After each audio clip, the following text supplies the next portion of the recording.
I'm a really big believer in like pain diaries or pain journals, because then you see the pattern, and oftentimes there is. Right. And when you can see a pattern, then you can start to say, okay, well, when I do this, the pain hurts more. So how can I do this differently? Right. And really, it takes that amount of introspection. And if you're not connecting those two things, it's impossible. Right. It's impossible, and you're going to just focus on the body part, and that leads to that rabbit hole. Right. Yeah, you can't go into it mindlessly. You got to have critical thinking.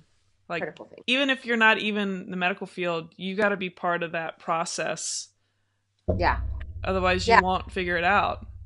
Yeah, I always tell my patients, you can't be a passenger on this train. Right.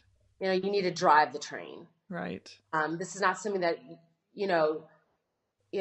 this type of pain is not something where treatment that is done to you is going to be effective long term. You have to start to do things to yourself, right? And it's one of those where, when I kind of explain it that way, it's sort of like, the light clicks on a little bit. Right. But it takes time and repetition and collaboration, collaboration with your patient, collaboration with other providers, other colleagues in the community that have like-minded thinking on this.